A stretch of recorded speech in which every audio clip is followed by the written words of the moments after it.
Assalamualaikum warahmatullahi wabarakatuh. Selamat datang di channel As by Story. Jangan lupa like, komen dan subscribe serta aktifkan lonceng notifikasi agar tidak ketinggalan cerita menarik lainnya. Sekarang mari kita mulai ceritanya. Kenapa dia lama sekali di dalam kamar mandi?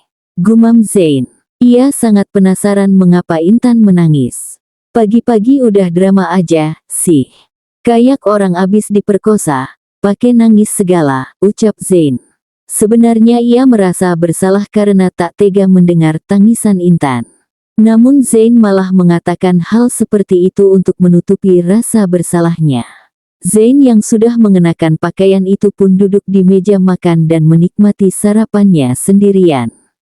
Sebab tadi ia hanya menyuapi Intan. Setengah jam kemudian Intan keluar dari kamar mandi hanya dengan menggunakan bathrobe. Sebab tadi ia lupa membawa pakaian ke kamar mandi. Ceklek. Zain lega karena Intan sudah keluar dari kamar mandi. Ia pun melirik ke arahnya tanpa menoleh. Syukurlah dia sudah keluar, batin Zain. Sebenarnya sejak tadi ia khawatir terjadi sesuatu terhadap Intan. Intan pun kembali masuk ke kamar mandi untuk menggunakan pakaian. Ia tidak menoleh ke arah Zain sama sekali karena masih kesal pada suaminya itu. Sebenarnya saat ini Intan sangat lelah. Rasanya ia hanya ingin berbaring di tempat tidur. Namun ia sadar dirinya tidak mungkin rebahan di hadapan Zain. Sehingga Intan memilih untuk duduk di teras sambil memandangi pantai. Setelah menggunakan pakaian, Intan keluar dari kamar mandi dan langsung berjalan ke arah teras tanpa menyapa Zain. Dia kenapa, sih? Batin Zain. Ia merasa tidak dianggap oleh Intan. Zain yang sudah selesai sarapan pun beranjak dari duduknya. Kemudian ia membuntuti Intan dan ikut duduk di sofa bed yang berbentuk bundar dan memiliki sandaran itu. Kamu kenapa?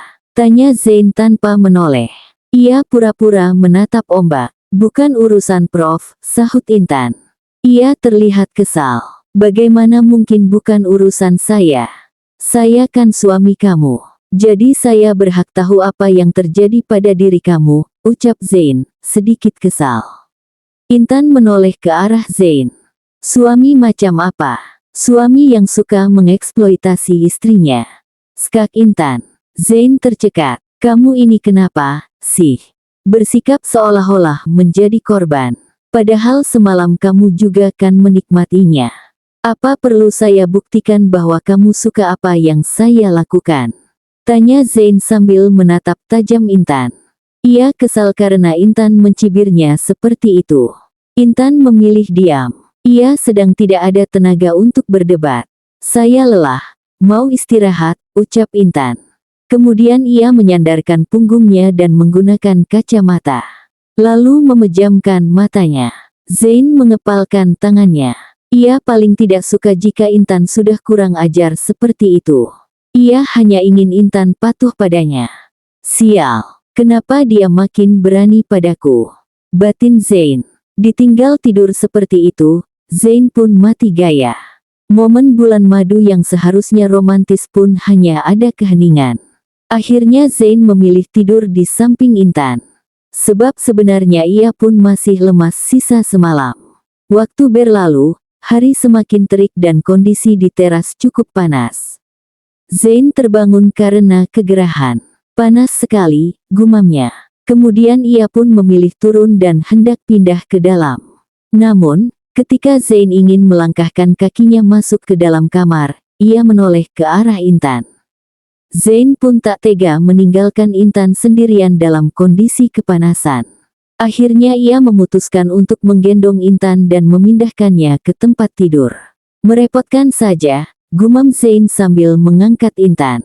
Namun, ketika Intan sudah berada di gendongannya, bibir istrinya itu terlihat begitu seksi. Apalagi saat pandangannya beralih ke arah dada. Ternyata benda yang semalam sempat ia mainkan itu menyembul dan membuat tubuh Zain menegang. Zain menelan selaiva. Kenapa dia seksi sekali? Apa dia sengaja ingin menggodaku? Batin Zain. Seketika ia merasa kehausan. Zain pun merebahkan Intan di atas tempat tidur dengan sangat hati-hati. Saat ia hendak beranjak dan menarik tangannya yang ada di bawah tubuh Intan, tiba-tiba Intan berbalik ke arahnya dan memeluk Zain tanpa sadar. Astaga, kenapa dia malah begini, sih? Batin Zain. Meski mengeluh, tetapi Zain malah ikut merebahkan tubuhnya di samping Intan. Jantung Zain berdebar kala berada di posisi seperti itu.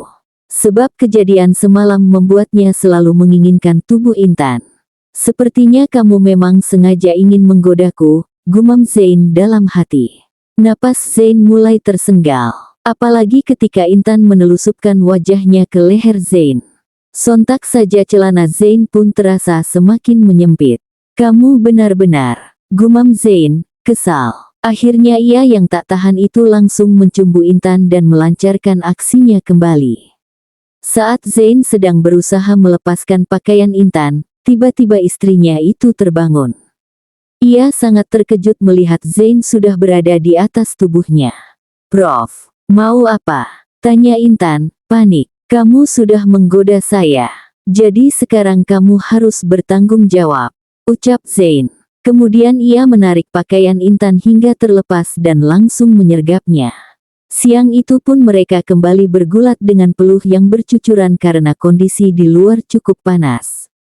Sebelumnya Zain sudah menutup jendela serta tirainya, sehingga ia bisa leluasa mengeksplorasi bungalau tersebut. Intan yang baru bangun itu pun hanya bisa pasrah. Ia tak bisa menolak kenikmatan yang diberikan oleh suaminya tersebut. Jika sudah seperti itu, Intan seolah terhipnotis, sehingga ia mau melakukan apapun yang Zain minta. Termasuk berdiri memunggunginya, sedikit membungkuk dan berpegangan pada meja TV. Siang itu Zain seolah ingin menghabisi semua makanan yang ada. Ia sangat bersemangat menikmati setiap inci dari tubuh istrinya itu. Ampun, Prof, lirih Intan saat ia sudah hampir kehabisan tenaga. Mendengar suara Intan, Zain pun tidak tega padanya. Akhirnya ia segera menyelesaikan permainannya itu. Ayo mandi, ajak Zain saat sudah selesai. Intan pun terkesiap. Ia malu jika harus mandi bersama dengan Zain. Ia menggelengkan kepalanya. Prof duluan saja, ucapnya. Kemudian Intan berjalan ke arah tempat tidur. Waktu suhur sudah hampir habis. Jika mandinya gantian, nanti keburu asyar, ucap Zain sambil menarik tangan Intan dan mengajaknya masuk ke kamar mandi. Sini, ucap Zain, mengarahkan Intan berdiri di bawah shower. Kemudian ia menyalakan air showernya. Au, dingin, Prof, keluh Intan. Ia merasa kedinginan saat air shower menyentuh tubuhnya. Zain pun memeluk Intan yang sedang menghadap ke arahnya, kemudian mengatur suhu air shower tersebut sambil merasakan dengan tubuhnya yang menempel pada tubuh Intan itu. Cukup, tanya Zain. Intan pun mengangguk. Sebenarnya saat ini Intan sedang bingung. Mengapa sikap Zain begitu baik padanya? Setiap kali baru selesai bercinta, Zain pasti menunjukkan perhatiannya pada Intan. Meski secara tidak langsung, seperti membersihkan sisa cairannya, menyuapi Intan, bahkan saat ini ia hendak memandikannya. Hal itu membuat Intan terkesima hingga ia mematung sambil menatap Zain tanpa sadar. Sementara itu, Zain sedang serius memandikan Intan. Ia mengambil sabun dan menyabuni seluruh tubuh istrinya, tanpa terkecuali. Ia terlihat begitu telaten melakukannya. Tak lupa Zain pun memakaikan sampo sambil memijat-mijat kepala Intan. Saat Zain menoleh ke arah Intan, ia baru sadar istrinya itu sedang menatapnya. Apa kamu jatuh cinta pada saya, sampai menatap saya seperti itu? Tanya Zain. Intan pun terkesiap. Ia langsung menggelengkan kepalanya. Akan tetapi, posisi Zain yang sedang memakaikan sampo itu membuatnya tak sengaja mengenai mata Intan karena ia bergeleng. Au, Intan merasa perih. Zain pun bergegas membalik tubuh istrinya itu, kemudian membilas matanya. Namun posisi Zain seolah sedang memeluk Intan dari belakang. Makanya kamu tuh hati-hati. Cuma ditanya begitu aja panik, ucap Zain sambil membasuh mata Intan.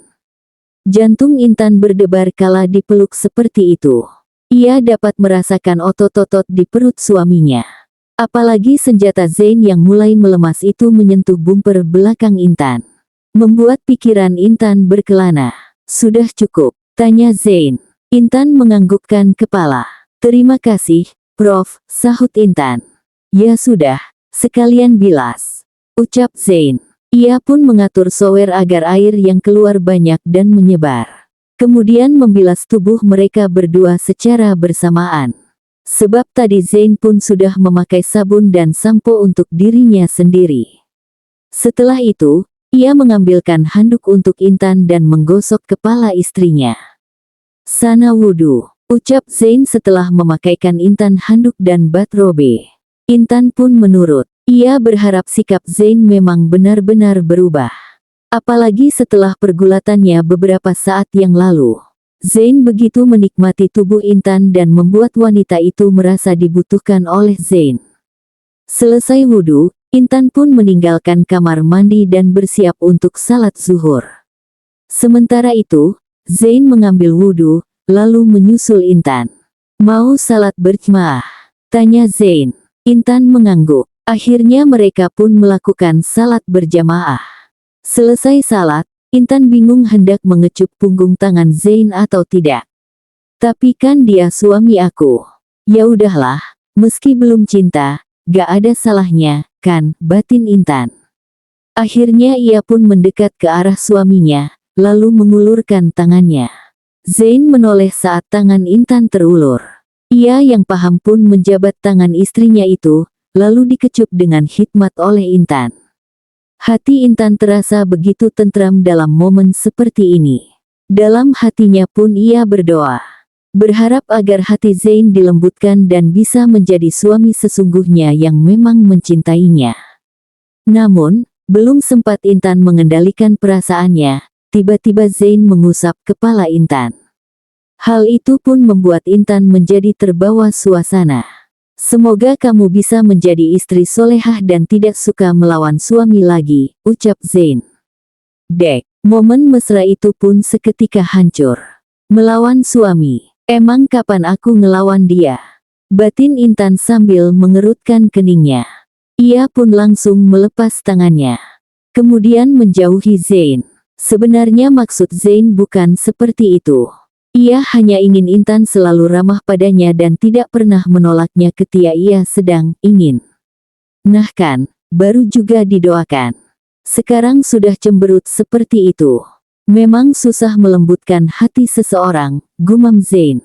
Intan yang mendengarnya pun semakin kesal. Kemudian ia bergegas mengganti pakaian dan mengambil tasnya. Loh, kamu mau kemana? Tanya Zain saat melihat Intan hendak keluar kamar. Mau cari kamar lain, biar gak diperkosa lagi, ucap Intan, kesal. Kemudian ia hendak meninggalkan kamar itu. Zain pun langsung menahan tangan Intan. Hah, apa saya tidak salah dengar? Bisa-bisanya kamu bicara seperti itu. Memangnya tadi kamu terpaksa? Kan kamu juga menikmatinya, ucap Zain, kesal. Saya wanita normal. Jika sudah dirangsang seperti itu, mana mungkin saya tidak terangsang? Jika bukan pemaksaan, lalu apa nama yang pantas bagi orang yang ingin menggauli istrinya saat sedang tidur?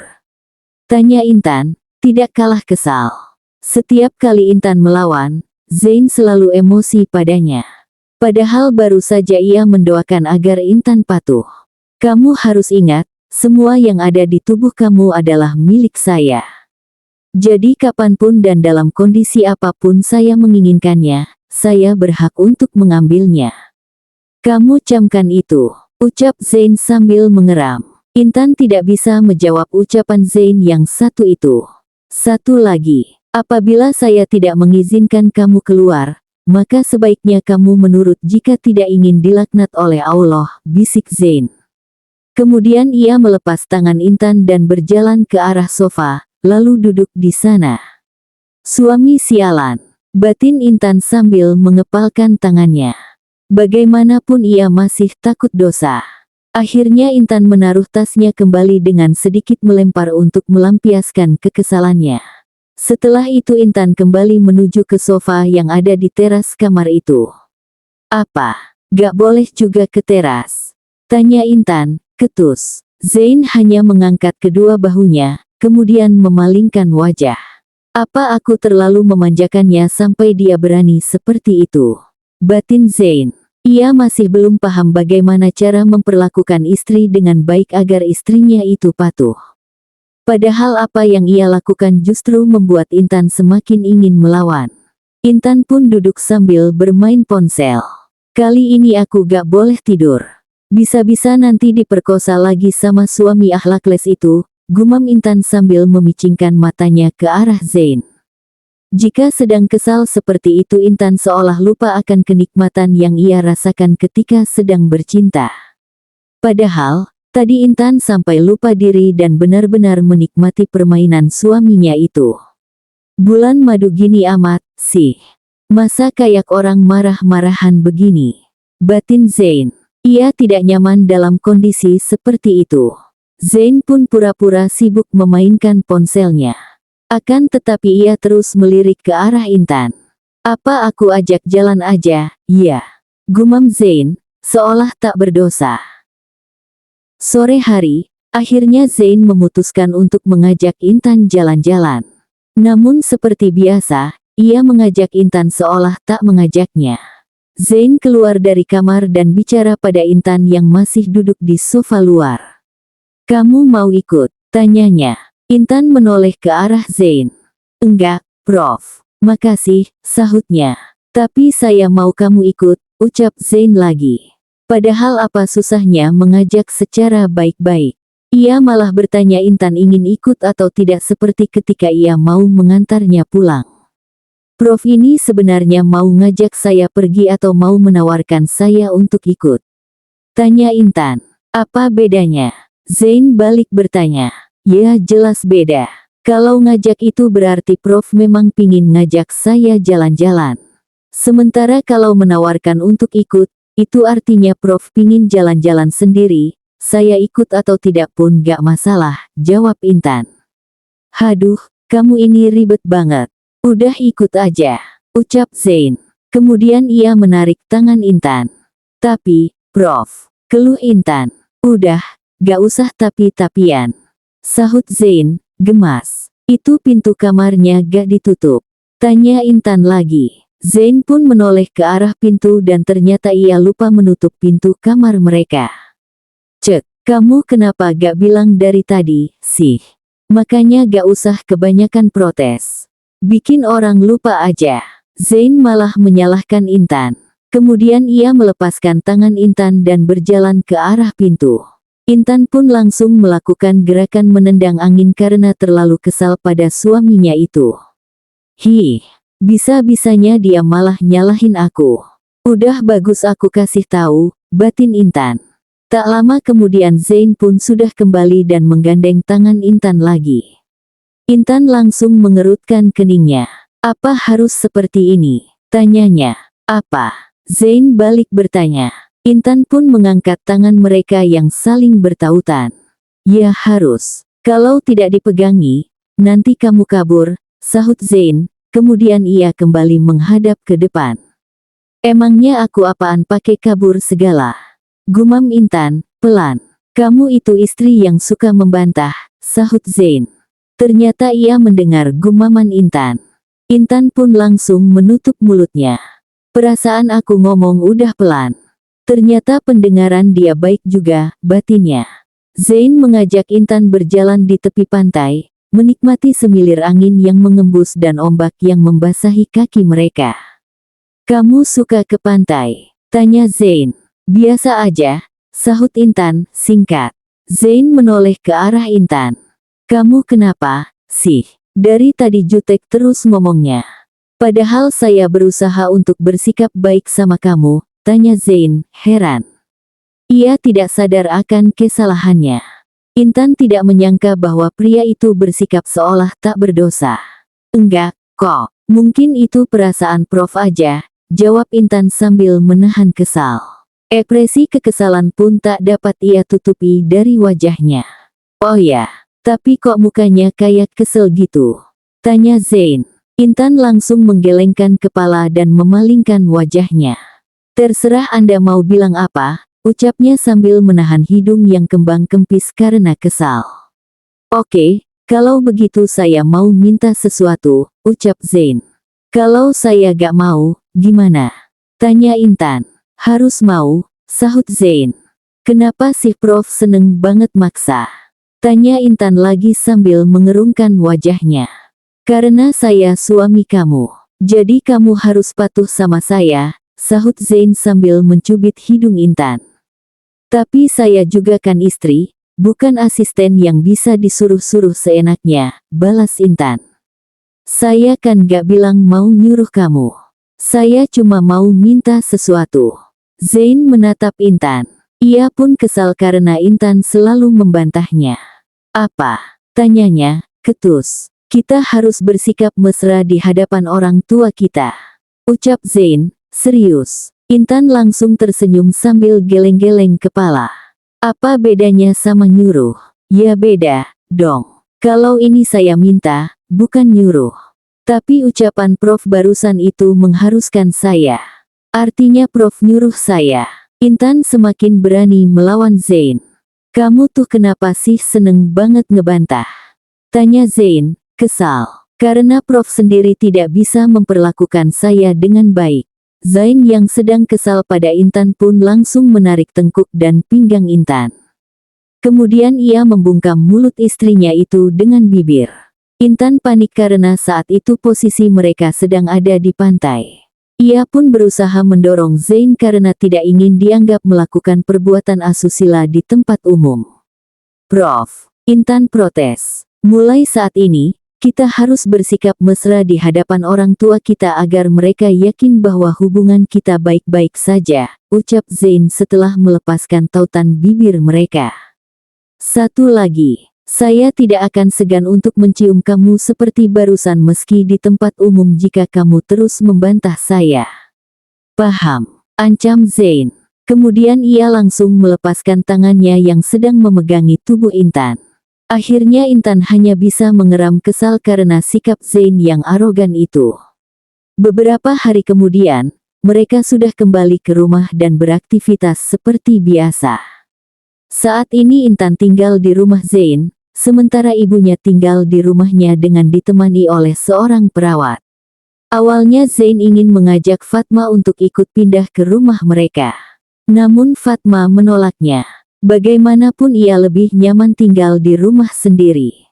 Intan pun merasa berat meninggalkan ibunya yang sedang sakit itu sendirian. Namun Fatma meminta Intan agar patuh dan selalu ikut kemanapun suaminya pergi. Sebab, Fatma yakin Zain tidak akan nyaman jika tinggal di rumahnya. Rumah yang tidak begitu besar itu memiliki kamar yang bersebelahan. Kamar Intan sendiri tidak kedap suara dan kamar mandinya di luar. Sehingga Zain tidak nyaman tinggal di sana. Khawatir dirinya tidak bisa bebas bereksplorasi ketika sedang bercinta dengan istrinya. Fatma sendiri memaklumi dan ia pun tidak enak hati jika Zain yang biasa hidup berkecukupan itu harus tinggal di rumahnya. Akhirnya mereka sepakat Intan pindah dan Zain membayar 2 orang perawat untuk menemani Fatma dan merawatnya di rumah itu. Fatma pun sempat menolak, namun Zain mengancam, jika Fatma tidak mau ditemani oleh perawat, maka ia yang akan tinggal di rumah itu. Akhirnya Fatma setuju. "Hari ini kegiatan kamu apa saja?" tanya Zain saat duduk di meja makan untuk sarapan. "Mungkin saya akan ke kampus," jawab Intan sambil menyendokkan makanan untuk Zain. Meski ia selalu kesal pada Zain, tetapi Intan tetap menjalani perannya sebagai istri dengan baik. "Terima kasih," ucap Zain saat Intan sudah selesai menyendok makanan untuknya. "Jam berapa ke kampusnya?" tanya Zain lagi. "Belum tahu, Prof. Mungkin agak siang," sahut Intan. Sebenarnya Zain tidak nyaman dengan panggilan itu. Ia merasa itu terlalu formal. Namun Zain bingung bagaimana cara meminta Intan untuk mengganti panggilannya. Sehingga saat ini Zain belum berani protes. Oke, nanti jangan lupa kabari saya jika mau berangkat dan sudah tiba di kampus, pinta Zain. Kemudian ia menyuapkan makanan ke mulutnya. Untuk apa, Prof? Tanya Intan sambil mengerutkan keningnya. Zain melirik ke arah Intan. Saya ini kan suami kamu. Jadi saya harus tahu kegiatan kamu. Gimana kalau ada apa-apa dan saya gak tahu kamu di mana? Bagaimanapun saya adalah pria yang bertanggung jawab. Paham. Padahal awalnya suasana pagi itu sudah nyaman. Namun sikap Zain barusan membuat Intan tidak nyaman lagi. Paham, Prof, sahutnya. Kemudian ia diam karena kesal. Beberapa saat kemudian, Zain sudah selesai sarapan dan ia pun pamit pergi ke rumah sakit. Saya pergi dulu, ucap Zain sambil beranjak. Intan pun ikut berdiri dan mengambilkan jas serta tas milik Zain, kemudian ia mengantar suaminya itu hingga ke depan pintu. Kamu hati-hati ya di rumah. Kalau ada apa-apa segera hubungi saya. Pinta Zain. Iya, Prof, sahut Intan. Kemudian ia memberikan jas dan tas pada Zain, lalu mengecup punggung tangan suaminya itu. Namun, hal tak terduga pun terjadi. Kap, Zain tiba-tiba mengecup kening Intan. Hingga kening itu terasa panas dan meremang. Meski mereka sudah cukup sering bercinta, tetapi perlakuan manis Zain barusan membuat Intan sedikit salah tingkah. Assalamualaikum, ucap Zain sambil mengusap kepala Intan. Waalaikumsalam, sahut Intan sambil tercenung. Apa dia punya kepribadian ganda? Ya.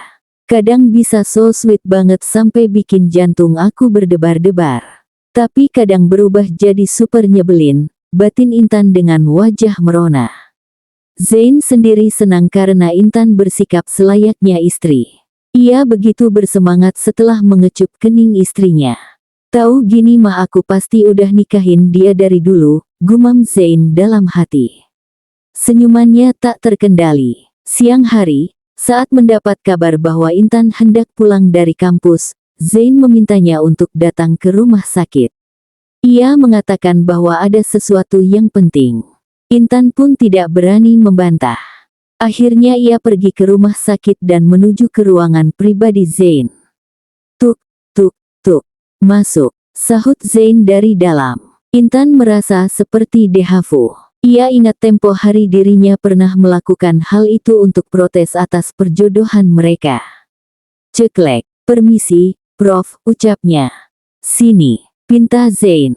Intan pun masuk dengan menutup pintu ruangan itu. Kemudian mendekat ke arah Zain.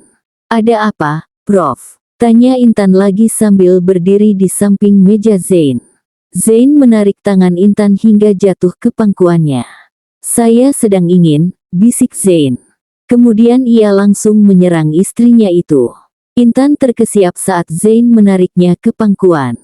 Ia tak menyangka ternyata Zain memanggilnya hanya untuk hal itu.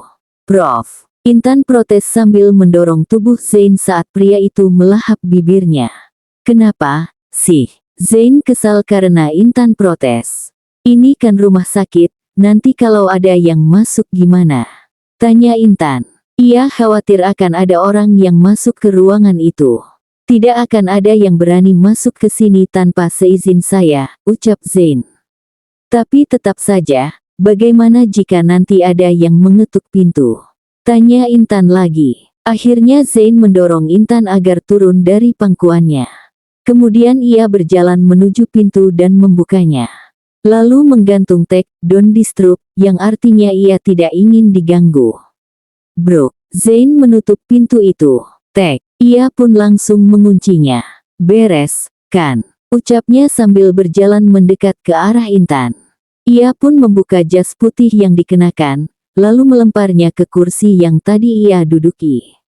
Sementara itu Intan mematung kaku karena bingung hendak melakukan apa. Apalagi ketika Zain semakin mendekat ke arahnya.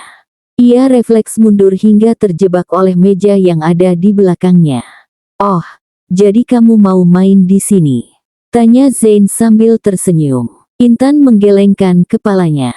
Enggak, bukan begitu, Prof, ucapnya, gugup. Meski mereka sudah beberapa kali melakukan hubungan suami istri, Tetapi Intan merasa hal itu sangat tidak lazim jika dilakukan di kantor. Bagaimana jika nanti ada orang yang mengetahuinya? Intan sangat khawatir akan hal itu. Namun Zain seolah tidak peduli. Ia malah mengangkat Intan dan mendudukkannya di atas meja. "Ide kamu oke juga," ucap Zain sambil menaruh kedua tangannya di samping paha Intan. Sehingga saat ini ia mengukung istrinya yang sedang duduk di atas meja itu. "Prof, jika Anda memang menginginkannya, kita bisa melakukannya di rumah." "Bukan di rumah sakit seperti ini," ucap Intan. Zain menggelengkan kepala. "Kamu tahu kan kalau saya ini sibuk. Saya hanya memiliki waktu 2 jam dan akan saya manfaatkan untuk ini. Lagi pula, nanti kamu akan tahu sendiri bagaimana sensasinya bermain di tempat kerja," ucap Zain sambil mengusap pipi Intan. Setelah itu tangannya menjalar ke tengkuk dan langsung melumat bibir istrinya kembali. Siang itu Zain pun melakukan pergulatan panas dengan istrinya di ruangan kerjanya. Kebetulan koridor yang ada di depan ruangannya cukup sepi, sehingga Zain yakin tidak akan ada orang yang lewat sana kecuali papahnya. "Good job. Kamu semakin pintar," ucap Zain sambil mengusap kepala Intan saat mereka sudah selesai melakukan pergulatan tersebut. Intan yang masih merasa lemas itu tidak menjawabnya. Ia hanya terduduk pasrah sambil mengatur napas. Intan pun mengambil bantal sofa untuk menutupi bagian tubuhnya yang terekspose. Zain beranjak dari duduknya, kemudian ia berjalan ke meja meeting yang berada tidak jauh dari tempatnya duduk. Setelah itu ia memunguti pakaian mereka satu persatu. Lalu kembali ke arah Intan dan memberikan pakaian istrinya itu. "Untung saya ada kemeja cadangan. Jika tidak, saya harus memakai kemeja yang sudah kamu basahi sampai nanti sore," gumam Zain sambil memberikan pakaian Intan. "Maaf," lirih Intan sambil menerima pakaiannya. Ia pun menunduk karena malu. Zain tersenyum. "Kamu tuh lucu. Gak mau, tapi giliran udah keenakan malah lincah banget," ucap Zain sambil berlalu ke kamar mandi yang ada di ruangannya itu. Intan terkesiap. Saat Zain menutup pintu, ia pun melemparkan bantal ke arah suaminya itu. "Hih, ngeseelitin," ucap Intan sambil mengeram. Saat ia sedang kesal seperti itu, tiba-tiba pintu ruangan Zain diketuk. Tuk, tuk, tuk.